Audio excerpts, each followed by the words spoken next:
أعوذ بالله من الشيطان الرجيم. بسم الله الرحمن الرحيم. ياسين والقرآن الحكيم إنك لمن المرسلين على صراط مستقيم تنزيل العزيز الرحيم لتنذر قوما ما أنذر آباؤهم فهم غافلون. لقد حق القول على أكثرهم فهم لا يؤمنون. إنا جعلنا في أعناقهم أغلالا فهي إلى الأذقان فهم مقمحون. وجعلنا من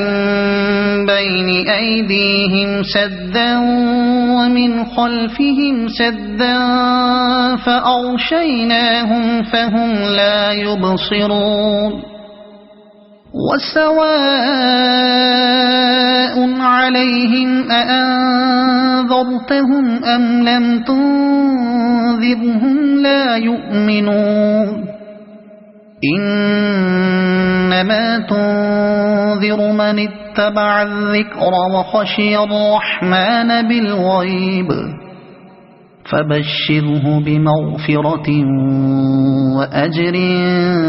كريم. إنا نحن نحيي الموتى ونكتب ما قدموا وآثارهم وكل شيء أحصيناه في إمام مبين. واضرب لهم مثلا أصحاب القرية إذ جاءها المرسلون إذ أرسلنا إليهم اثنين فكذبوهما فعززنا بثالث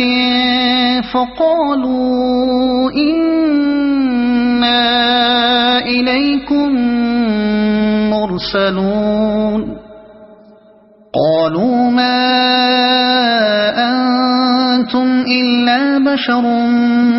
مثلنا وما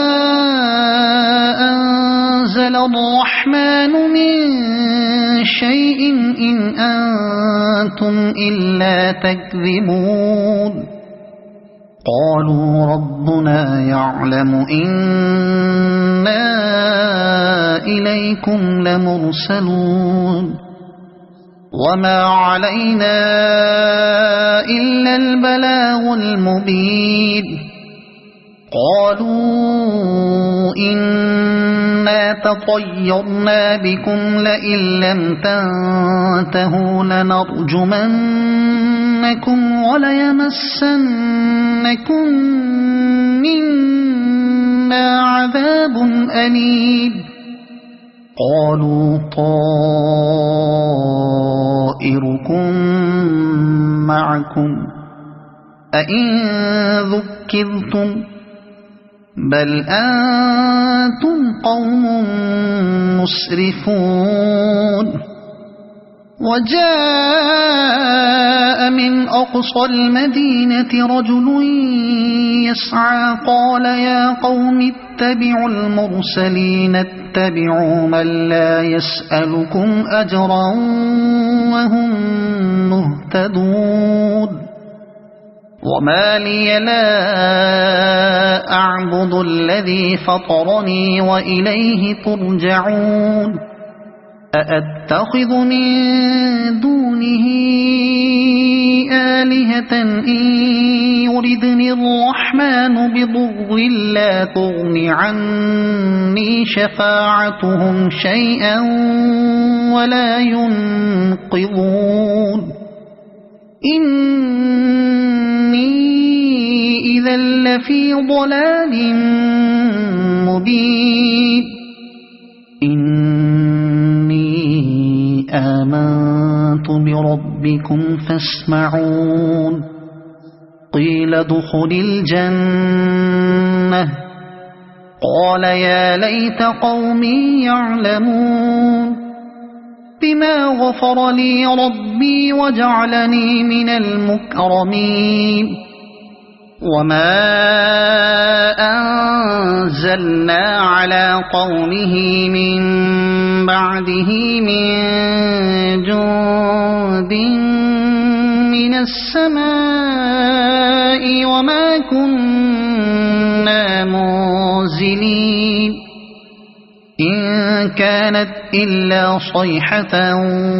واحدة فإذا هم خامدون يا حسرة على العباد ما يأتيهم من رسول إلا كانوا به يستهزئون ألم يروا كم أهلكنا قبلهم من القرون أنهم إليهم لا يرجعون وإن كل لما جميع لدينا محضرون وآية لهم الأرض الميتة أحييناها وأخرجنا منها حبا فمنه يأكلون وجعلنا فيها جنات من نخيل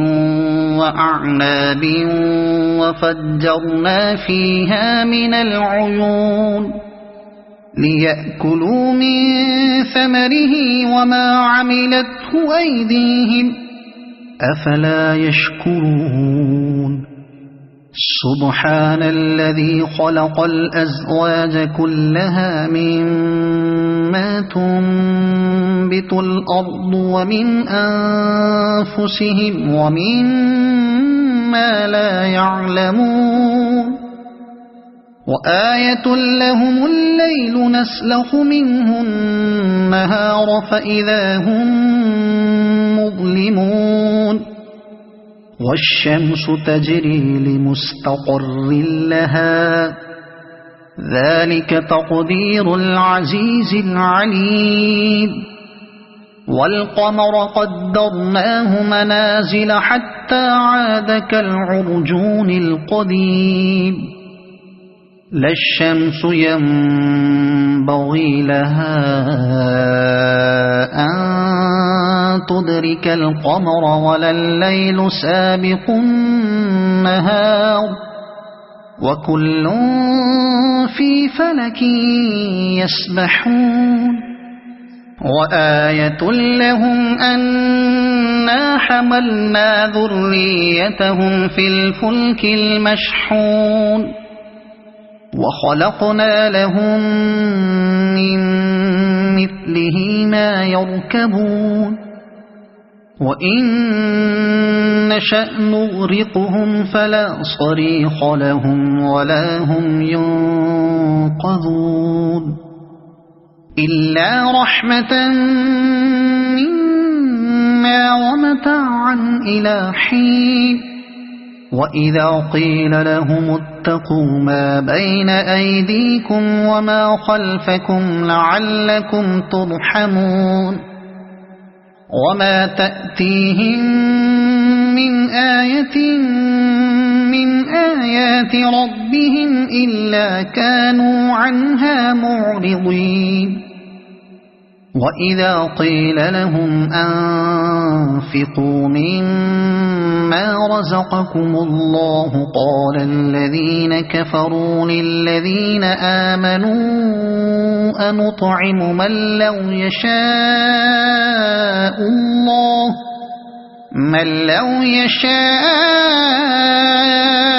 الله أطعمه إن أنتم إلا في ضلال مبين ويقولون متى هذا الوعد إن كنتم صادقين ما ينظرون إلا صيحة واحدة تأخذهم وهم يخصمون فلا يستطيعون توصية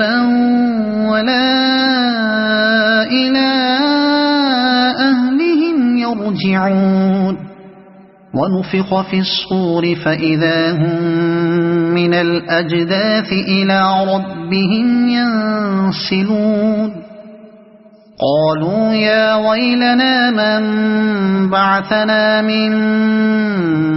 مرقدنا هذا ما وعد الرحمن وصدق المرسلون إن كانت إلا صيحة واحدة فإذا هم جميع لدينا محضرون فاليوم لا تظلم نفس شيئا ولا تجزون إلا ما كنتم تعملون إن أصحاب الجنة اليوم في شغل فاكهون هم وأزواجهم في ظلال على الأرائك متكئون لهم فيها فاكهة ولهم ما يدعون سلام قولا من رب رحيم وامتازوا اليوم أيها المجرمون ألم أعهد إليكم يا بني آدم ألا تعبدوا الشيطان إنه لكم عدو مبين وأن اعبدوني هذا صراط مستقيم ولقد أضل منكم جبلا كثيرا أفلم تكونوا تعقلون هذه جهنم التي كنتم توعدون اصلوها اليوم بما كنتم تكفرون اليوم نختم على أفواههم وتكلمنا أيديهم وتشهد أرجلهم بما كانوا يكسبون ولو نشاء لطمسنا على أعينهم فاستبقوا الصراط فأنى يبصرون ولو نشاء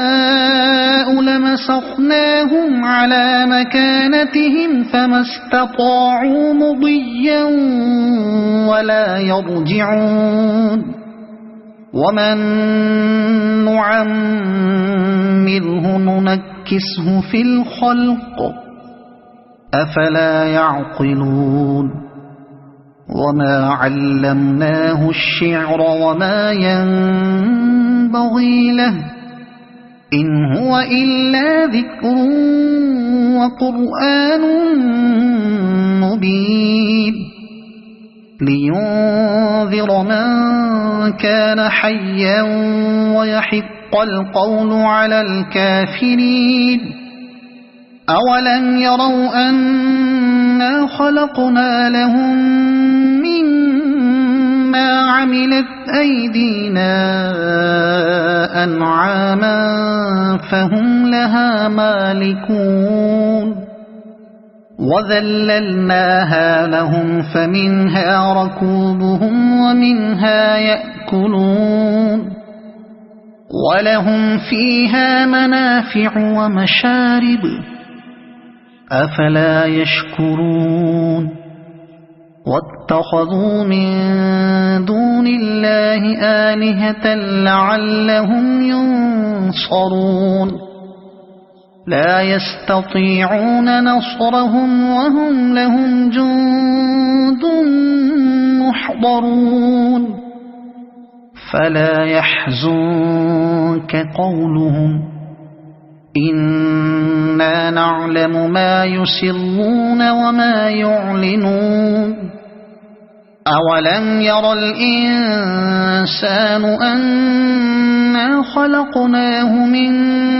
نطفة فإذا هو خصيم مبين وضرب لنا مثلا ونسي خلقه قال من يحيي العظام وهي رميم قل يحييها الذي أنشأها أول مرة وهو بكل خلق عليم الذي جعل لكم من الشجر الأخضر نارا فإذا أنتم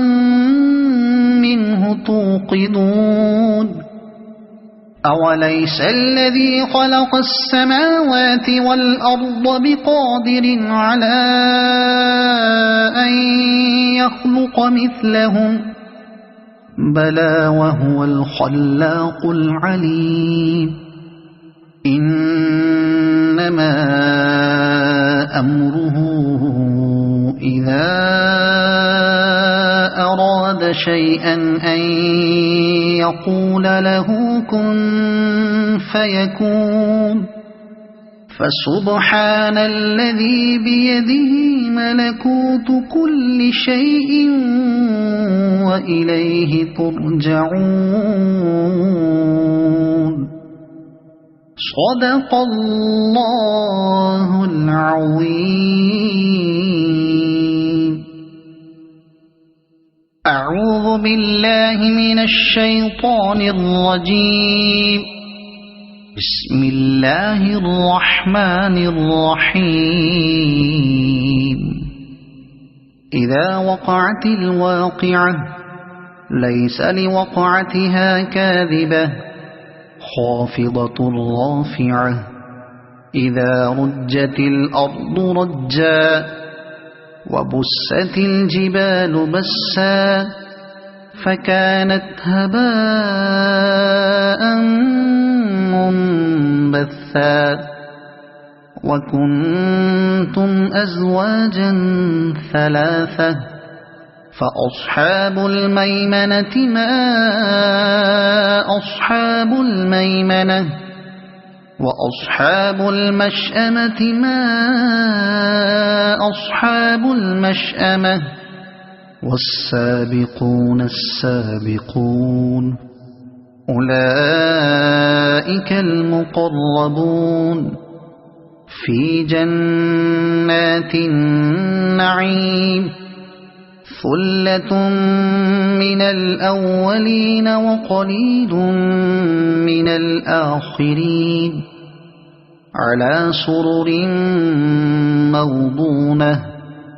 متكئين عليها متقابلين يطوف عليهم ولدان مخلدون بأكواب وأباريق وكأس من معين لا يصدعون عنها ولا ينزفون وفاكهة مما يتخيرون ولحم طير مما يشتهون وحور عين كأمثال اللؤلؤ المكنون جزاء بما كانوا يعملون لا يسمعون فيها لغوا ولا تأثيما إلا قيلا سلاما سلاما وأصحاب اليمين ما أصحاب اليمين في سدر مخضود وطلح منضود وظل ممدود وماء مسكوب وفاكهة كثيرة لا مقطوعة ولا ممنوعة وفرش مرفوعة إنا أنشأناهن إنشاء فجعلناهن أبكارا عربا أترابا لأصحاب اليمين ثلة من الأولين وثلة من الآخرين وأصحاب الشمال ما أصحاب الشمال في سموم وحميم وظل من يحموم لا بارد ولا كريم إنهم كانوا قبل ذلك مترفين وكانوا يصرون على الحنث العظيم وكانوا يقولون أئذا متنا وكنا ترابا وعظاما أئنا لمبعوثون أو آباؤنا الأولون قل إن الأولين والآخرين لمجموعون إلى ميقات يوم معلوم ثم إنكم أيها الضالون المكذبون لآكلون من شجر من زقوم فمالئون منها البطون فشاربون عليه من الحميم فشاربون شرب الهيم هذا نزلهم يوم الدين نحن خلقناكم فلولا تصدقون أفرأيتم ما تمنون أأنتم تخلقونه أم نحن الخالقون نحن قدرنا بينكم الموت وما نحن بمسبوقين على أن نبدل أمثالكم وننشئكم فيما لا تعلمون ولقد علمتم النشأة الأولى فلولا تذكرون أفرأيتم ما تحرثون أأنتم تزرعونه أم نحن الزارعون لو نشاء لجعلناه حطاما فظلتم تفكهون إنا لمغرمون بل نحن محرومون أفرأيتم الماء الذي تشربون أأنتم أنزلتموه من المزن أم نحن المنزلون لو نشاء جعلناه أجاجا فلولا تشكرون أفرأيتم النار التي تورون أأنتم أنشأتم شجرتها أم نحن المنشئون نحن جعلناها تذكرة ومتاعا للمقوين فسبح باسم ربك العظيم فلا أقسم بمواقع النجوم وإنه لقسم لو تعلمون عظيم إنه لقرآن كريم في كتاب مكنون لا يمسه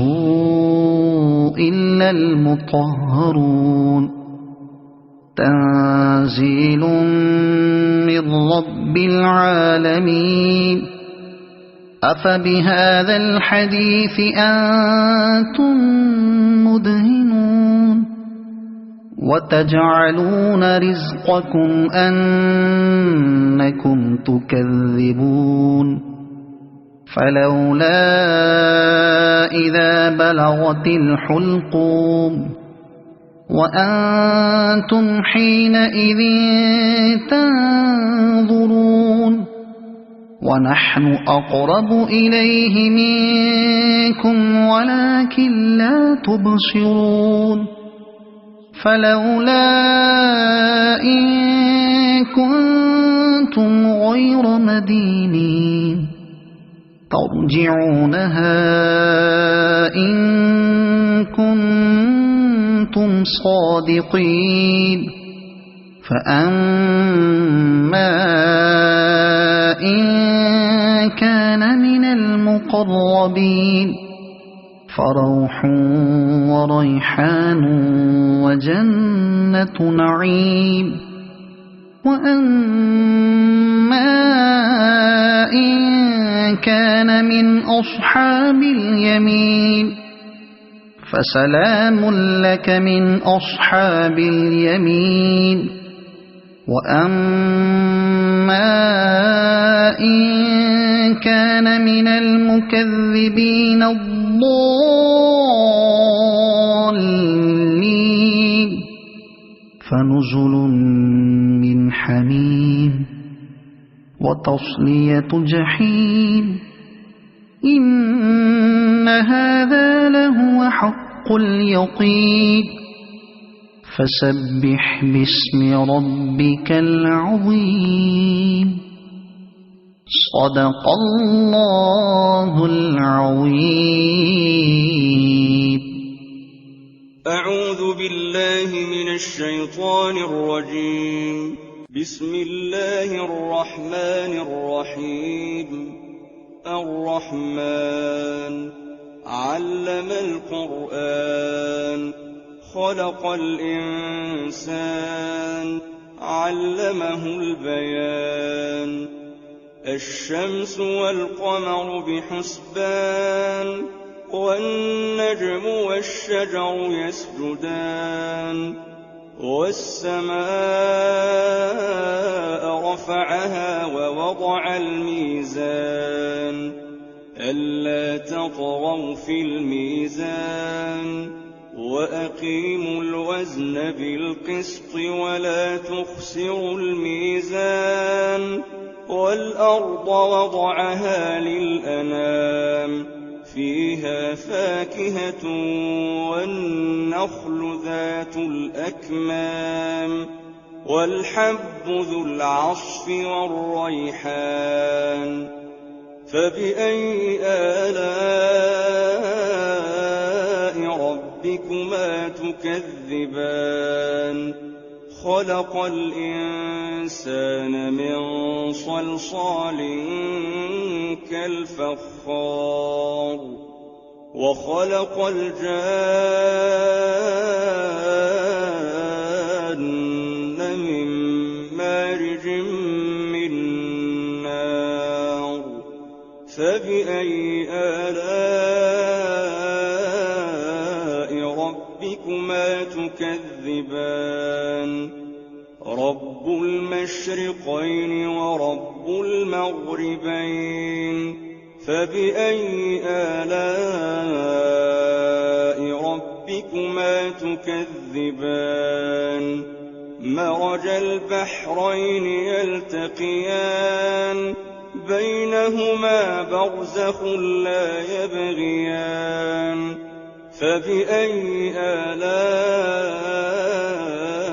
ربكما تكذبان يخرج منهما اللؤلؤ والمرجان فبأي آلاء ربكما تكذبان وله الجوار المنشآت في البحر كالأعلام فبأي آلاء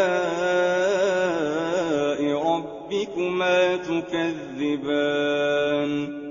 كل من عليها فان ويبقى وجه ربك ذو الجلال والإكرام فبأي آلاء ربكما تكذبان يسأله من في السماوات والأرض كل يوم هو في شأن فبأي آلاء ربكما تكذبان سنفرغ لكم أيها الثقلان فبأي آلاء ربكما تكذبان يا معشر الجن والإنس إن استطعتم أن تنفذوا من أقطار السماوات والأرض فانفذوا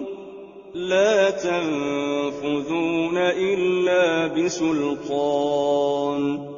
فبأي آلاء ربكما تكذبان يرسل عليكما شواظ من نار ونحاس فلا تنتصران فبأي آلاء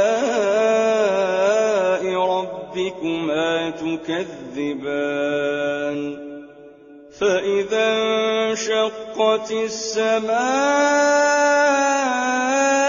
فكانت وردة كالدهان فبأي آلاء ربكما تكذبان فيومئذ لا يسأل عن ذنبه إنس ولا جان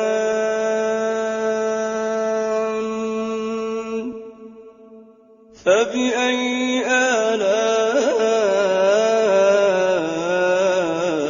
ربكما تكذبان يعرف المجرمون بسيماهم فيؤخذ بالنواصي والأقدام فبأي آلاء ربكما تكذبان هذه جهنم التي يكذب بها المجرمون يطوفون بينها وبين حميم آن فبأي آلاء ربكما تكذبان ولمن خاف مقام ربه جنتان فبأي آلاء ربكما تكذبان ذواتا أفنان فبأي آلاء ربكما تكذبان تكذبان فيهما عينان تجريان فبأي آلاء ربكما تكذبان فيهما من كل فاكهة زوجان فبأي آلاء ربكما تكذبان متكئين على فرش بطائنها من استبرق وجنى الجنتين دان فبأي آلاء ربكما تكذبان فيهن قاصرات الطرف لم يطمثهن إنس قبلهم ولا جان فبأي آلاء ربكما تكذبان كأنهن الياقوت والمرجان فبأي آلاء ربكما تكذبان هل جزاء الإحسان إلا الإحسان فبأي آلاء ربكما تكذبان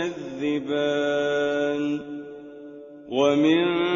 دونهما جنتان فبأي آلاء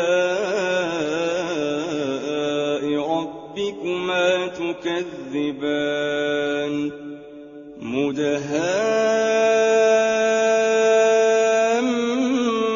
مدهامتان فبأي آلاء ربكما تكذبان فيهما عينان نضاختان فبأي آلاء ربكما تكذبان فيهما فاكهة ونخل ورمان فبأي آلاء ربكما تكذبان فيهن خيرات حسان فبأي آلاء ربكما تكذبان حور مقصورات في الخيام فبأي آلاء ربكما تكذبان لم يطمثهن إنس قبلهم ولا جان فبأي آلاء ربكما تكذبان متكئين على رفرف خضر وعبقري حسان فبأي آلاء ربكما تكذبان تبارك اسم ربك ذي الجلال والإكرام الحمد لله الذي أنزل على عبده الكتاب ولم يجعل له عوجا قيما لينذر بأسا شديدا من لدنه ويبشر المؤمنين الذين يعملون الصالحات أن لهم أجرا حسنا ماكثين فيه أبدا وينذر الذين قالوا اتخذ الله ولدا ما لهم به من علم ولا لآبائهم كبرت كلمة تخرج من أفواههم إن يقولون إلا كذبا فلعلك باخع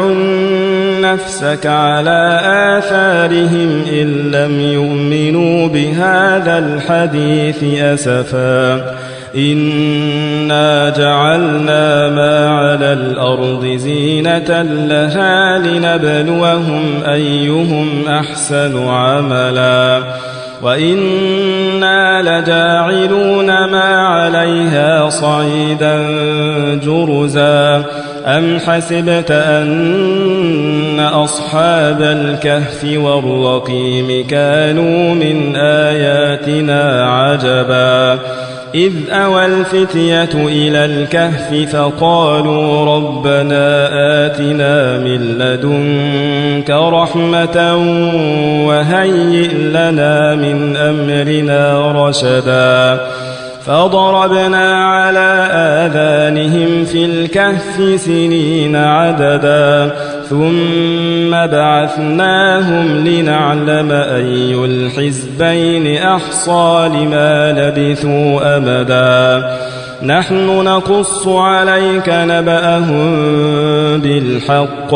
إنهم فتية آمنوا بربهم وزدناهم هدى وربطنا على قلوبهم إذ قاموا فقالوا ربنا رب السماوات والأرض لن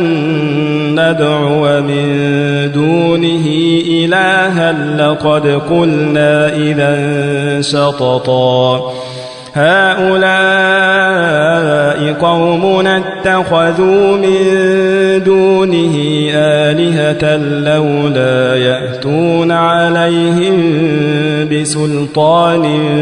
بين فمن أظلم ممن افترى على الله كذبا وإذ اعتزلتموهم وما يعبدون إلا الله فأووا إلى الكهف ينشر لكم ربكم من رحمته ويهيئ لكم من أمركم مرفقا وترى الشمس إذا طلعت تزاور عن كهفهم ذات اليمين وإذا غربت تقرضهم ذات الشمال وهم في فجوة منه ذلك من آيات الله من يهد الله فهو المهتد ومن يضلل فلن تجد له وليا مرشدا وتحسبهم أيقاظا وهم رقود ونقلبهم ذات اليمين وذات الشمال وكلبهم باسط ذراعيه بالوصيد لو اطلعت عليهم لوليت منهم فرارا ولملئت منهم رعبا وكذلك بعثناهم ليتساءلوا بينهم قال قائل منهم كم لبثتم قالوا لبثنا يوما أو بعض يوم قالوا ربكم أعلم بما لبثتم فبعثوا أحدكم بورقكم هذه إلى المدينة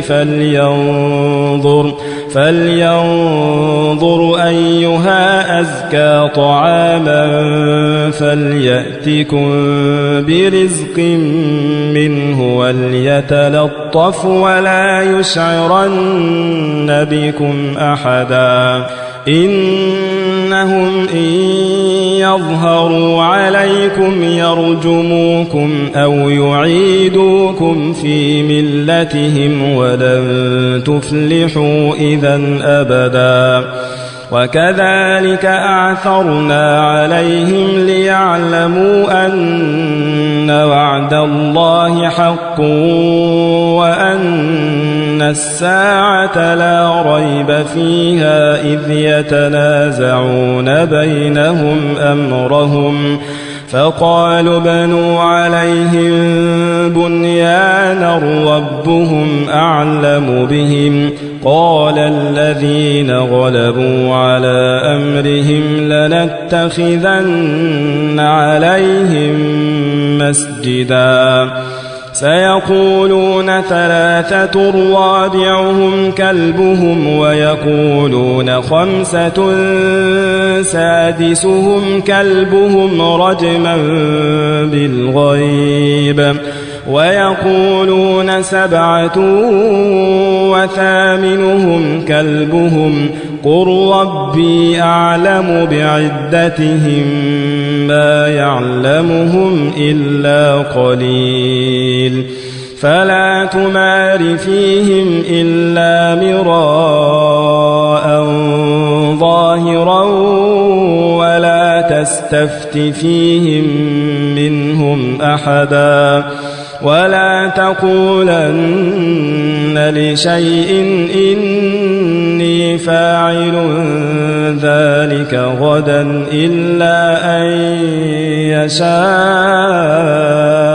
الله واذكر ربك إذا نسيت وقل عسى أن يهديني ربي لأقرب من هذا رشدا ولبثوا في كهفهم 300 سنين وازدادوا 9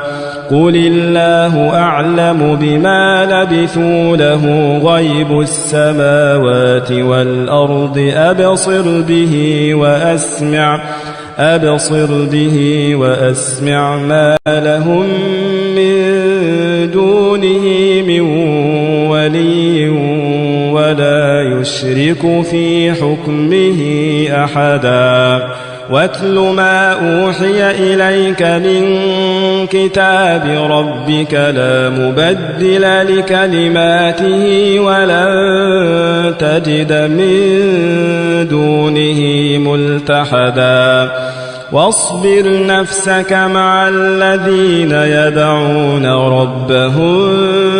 بالغداة والعشي يريدون وجهه ولا تعد عيناك عنهم تريد زينة الحياة الدنيا ولا تطع من أغفلنا قلبه عن ذكرنا واتبع هواه وكان أمره فرطا وقل الحق من ربكم فمن شاء فليؤمن ومن شاء فليكفر إنا أعتدنا للظالمين نارا أحاط بهم سرادقها وإن يستغيثوا يغاثوا بماء كالمهل يشوي الوجوه بئس الشراب وساءت مرتفقا إن الذين آمنوا وعملوا الصالحات إنا لا نضيع أجر من أحسن عملا أولئك لهم جنات عدن تجري من تحتهم الأنهار يحلون فيها من أساور من ذهب ويلبسون ثيابا خضرا من سندس واستبرق متكئين فيها على الأرائك نعم الثواب وحسنت مرتفقا واضرب لهم مثل الرجلين جعلنا لأحدهما جنتين من أعناب وحففناهما بنخل وجعلنا بينهما زرعا كلتا الجنتين آتت أكلها ولم تظلم منه شيئا وفجرنا خلالهما نهرا وكان له ثمر فقال لصاحبه وهو يحاوره أنا أكثر منك مالا وأعز نفرا ودخل جنته وهو ظالم لنفسه قال ما أظن أن تبيد هذه أبدا وما أظن الساعة قائمة ولئن رددت إلى ربي لأجدن خيرا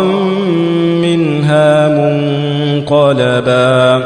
قال له صاحبه وهو يحاوره أكفرت بالذي خلقك من تراب ثم من نطفة ثم سواك رجلا لكن هو الله ربي ولا أشرك بربي أحدا ولولا إذ دخلت جنتك قلت ما شاء الله لا قوة إلا بالله إن ترني أنا أقل منك مالا وولدا فعسى ربي أن يؤتيني خيرا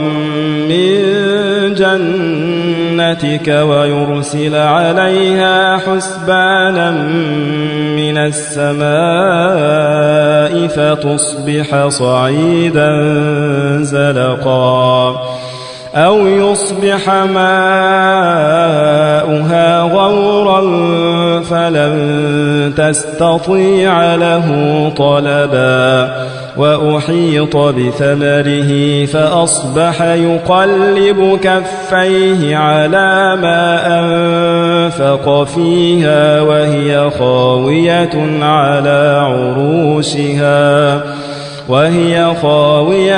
على عروشها ويقول يا ليتني لم أشرك بربي أحدا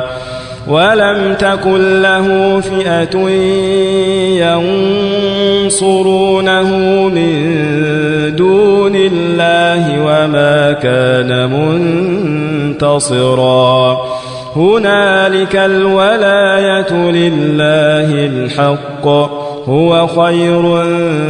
ثوابا وخير عقبا واضرب لهم مثل الحياة الدنيا كماء إن أنزلناه من السماء فاختلط به نبات الأرض فأصبح هشيما تذروه الرياح وكان الله على كل شيء مقتدرا المال والبنون زينة الحياة الدنيا والباقيات والباقيات الصالحات خير عند ربك ثوابا وخير أملا ويوم نسير الجبال وترى الأرض بارزة وحشرناهم فلم نغادر منهم أحدا وعرضوا على ربك صفا لقد جئتمونا كما خلقناكم أول مرة بل زعمتم أن لن نجعل لكم موعدا ووضع الكتاب فترى المجرمين مشفقين مما فيه ويقولون يا ويلتنا ما لهذا الكتاب لا يغادر صغيرة ولا كبيرة إلا أحصاها ووجدوا ما عملوا حاضرا ولا يظلم ربك أحدا وإذ قلنا للملائكة اسجدوا لآدم فسجدوا إلا إبليس كان من الجن ففسق عن أمر ربه أفتتخذونه وذريته أولياء من دوني وهم لكم عدو بئس للظالمين بدلا ما أشهدتهم خلق السماوات والأرض ولا خلق أنفسهم وما كنت متخذ المضلين عضدا ويوم يقول نادوا شركائي الذين زعمتم فدعوهم فلم يستجيبوا لهم وجعلنا بينهم موبقا ورأى المجرمون النار فظنوا أنهم مواقعوها ولم يجدوا عنها مصرفا ولقد صرفنا في هذا القرآن للناس من كل مثل وكان الإنسان أكثر شيء جدلا وما منع الناس أن يؤمنوا إذ جاءهم الهدى ويستغفروا ربهم إلا أن تأتيهم سنة الأولين أو يأتيهم العذاب قبلا وما نرسل المرسلين إلا مبشرين ومنذرين ويجادل الذين كفروا بالباطل ليدحضوا به الحق واتخذوا آياتي وما أنذروا هزوا ومن أظلم ممن ذكر بآيات ربه فأعرض عنها ونسي ما قدمت يداه إنا جعلنا على قلوبهم أكنة أن يفقهوه وفي آذانهم وقرا وإن تدعهم إلى الهدى فلن يهتدوا إذن أبدا وربك الغفور ذو الرحمة لو يؤاخذهم بما كسبوا لعجل لهم العذاب بل لهم موعد لن يجدوا من دونه موئلا وتلك القرى أهلكناهم لما ظلموا وجعلنا لمهلكهم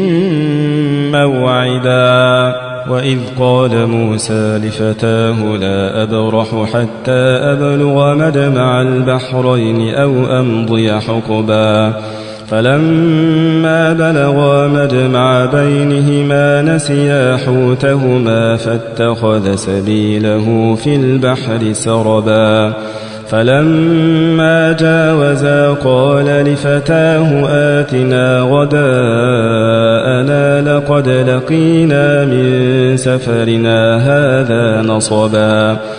قال أرأيت إذ أوينا إلى الصخرة فإني نسيت الحوت وما أنسانيه إلا الشيطان أن أذكره واتخذ سبيله في البحر عجبا قال ذلك ما كنا نبغي فارتدا على آثارهما قصصا فوجدا عبدا من عبادنا آتيناه رحمة من عندنا وعلمناه من لدنا علما قال له موسى هل أتبعك على أن تعلمني مما علمت رشدا قال إنك لن تستطيع معي صبرا وكيف تصبر على ما لم تحط به خبرا قال ستجدني إن شاء الله صابرا ولا أعصي لك أمرا قال فإن اتبعتني فلا تسألني عن شيء حتى أحدث لك منه ذكرا فانطلقا حتى إذا ركبا في السفينة خرقها قال أخرقتها لتغرق أهلها لقد جئت شيئا إمرا قال ألم أقل إنك لن تستطيع معي صبرا قال لا تؤاخذني بما نسيت ولا ترهقني من أمري عسرا فانطلقا حتى إذا لقيا غلاما فقتله قال أقتلت نفسا زكية بغير نفس لقد جئت شيئا نكرا قال ألم أقل لك إنك لن تستطيع معي صبرا قال إن سألتك عن شيء بعدها فلا تصاحبني قد بلغت من لدني عذرا فانطلقا حتى إذا أتيا أهل قرية استطعما أهلها فأبوا أن يضيفوهما فوجدا فيها جدارا يريد أن ينقض فأقامه قال لو شئت لاتخذت عليه أجرا قال هذا فراق بيني وبينك سأنبئك بتأويل ما لم تستطع عليه صبرا أما السفينة فكانت لمساكين يعملون في البحر فأردت أن أعيبها وكان وراءهم ملك يأخذ كل سفينة غصبا وأما الغلام فكان أبواه مؤمنين فخشينا أن يرهقهما طغيانا وكفرا فأردنا أن يبدلهما ربهما خيرا منه زكاة وأقرب رحما وأما الجدار فكان لغلامين يتيمين في المدينة وكان تحته كنز لهما وكان أبوهما صالحا وكان أبوهما صالحا فأراد ربك أن يبلغا أشدهما ويستخرجا كنزهما رحمة من ربك وما فعلته عن أمري ذلك تأويل ما لم تسطع عليه صبرا ويسألونك عن ذي القرنين قل سأتلو عليكم منه ذكرا إنا مكنا له في الأرض وآتيناه من كل شيء سببا فأتبع سببا حتى إذا بلغ مغرب الشمس وجدها تغرب في عين حمئة ووجد عندها قوما قلنا يا ذا القرنين إما أن تعذب وإما أن تتخذ فيهم حسنا قال أما من ظلم فسوف نعذبه ثم يرد إلى ربه فيعذبه عذابا نكرا وأما من آمن وعمل صالحا فله جزاء الحسنى وسنقول له من أمرنا يسرا ثم أتبع سببا حتى إذا بلغ مطلع الشمس وجدها تطلع على قوم لم نجعل لهم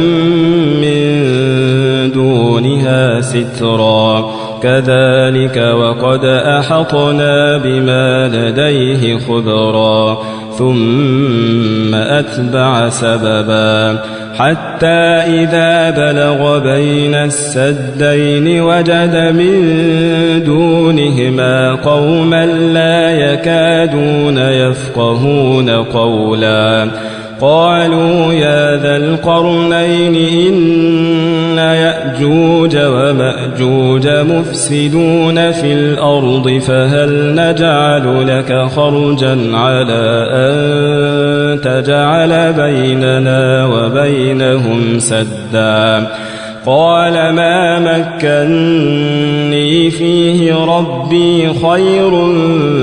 فأعينوني بقوة أجعل بينكم وبينهم ردما آتوني زبر الحديد حتى إذا ساوى بين الصدفين قال انفخوا حتى إذا جعله نارا قال آتوني أفرغ عليه قطرا فما استطاعوا أن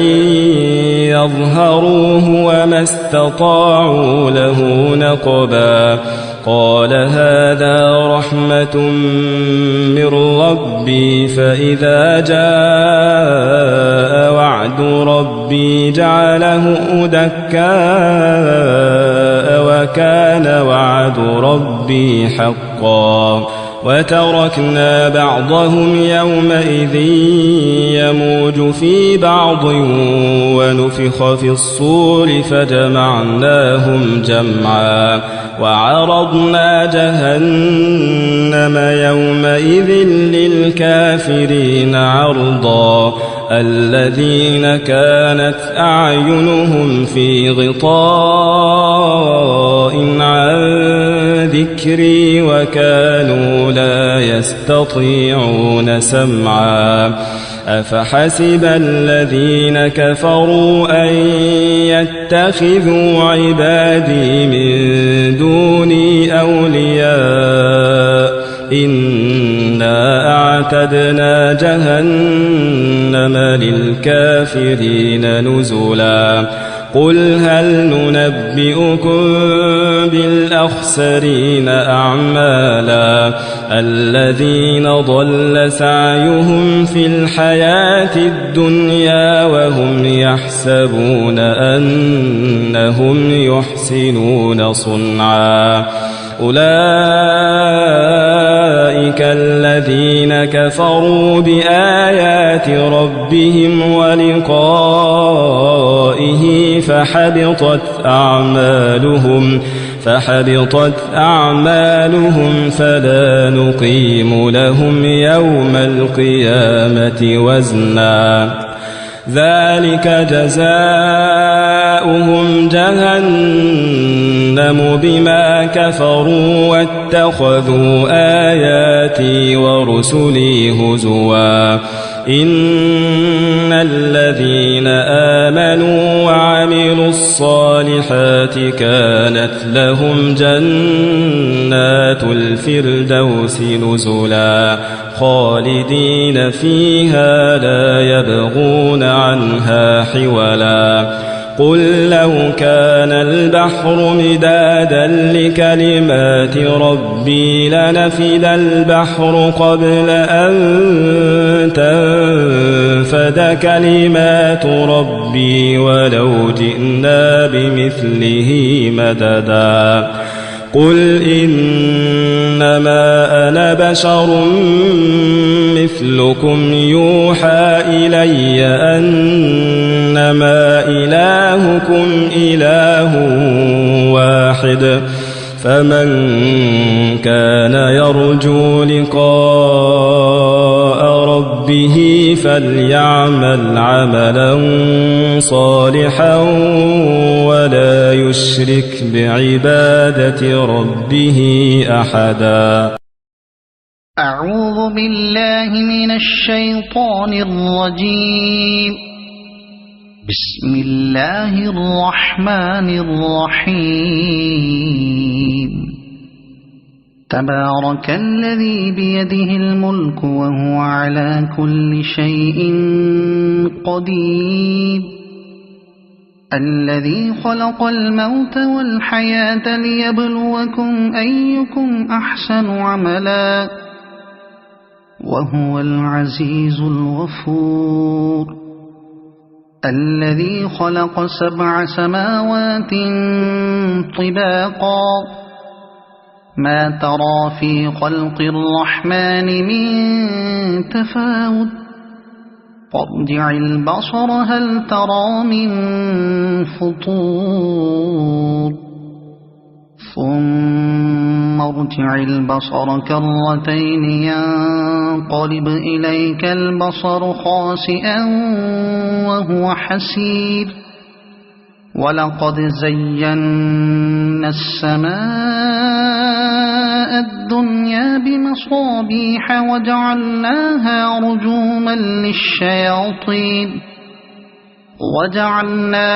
رجوما للشياطين وأعتدنا لهم عذاب السعير وللذين كفروا بربهم عذاب جهنم وبئس المصير إذا ألقوا فيها سمعوا لها شهيقا وهي تفور تكاد تميز من الغيظ كلما ألقي فيها فوج سألهم خزنتها ألم يأتكم نذير قالوا بلى قد جاءنا نذير فكذبنا وقلنا ما نزل الله من شيء إن أنتم إلا في ضلال كبير وقالوا لو كنا نسمع أو نعقل ما كنا في أصحاب السعير فاعترفوا بذنبهم فسحقا لأصحاب السعير الذين يخشون ربهم بالغيب لهم مغفرة وأجر كبير وأسروا قولكم أو اجهروا به إنه عليم بذات الصدور ألا يعلم من خلق وهو اللطيف الخبير هو الذي جعل لكم الأرض ذلولا فامشوا في مناكبها وكلوا من رزقه وإليه النشور أأمنتم من في السماء أن يخسف بكم الأرض فإذا هي تمور أم أمنتم من في السماء أن يرسل عليكم حاصبا فستعلمون كيف نذير ولقد كذب الذين من قبلهم فكيف كان نكير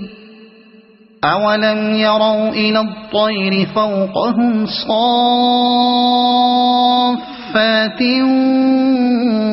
ويقبضن ما يمسكهن إلا الرحمن إنه بكل شيء بصير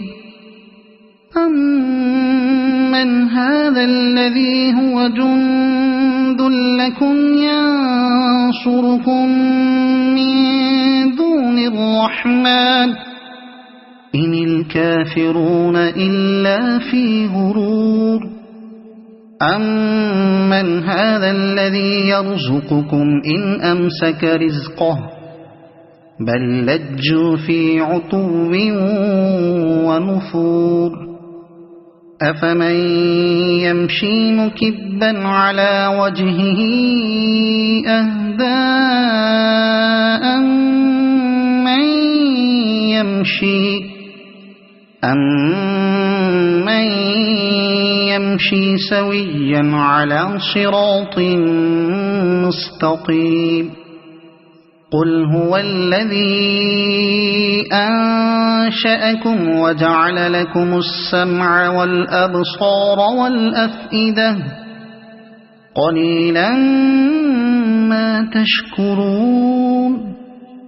قل هو الذي ذرأكم في الأرض وإليه تحشرون ويقولون متى هذا الوعد إن كنتم صادقين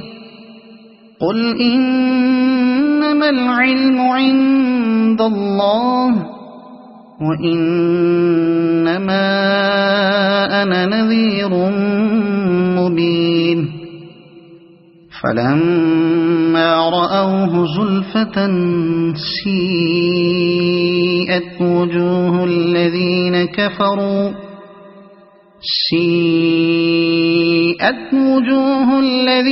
كفروا وقيل هذا الذي كنتم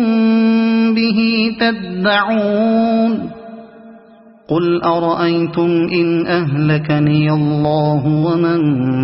معي أو رحمنا فمن يجير الكافرين من عذاب أليم قل هو الرحمن آمنا به وعليه توكلنا فستعلمون من هو في ضلال مبين قل أرأيتم إن أصبح ماؤكم غورا فمن يأتيكم بماء معين صدق الله العظيم.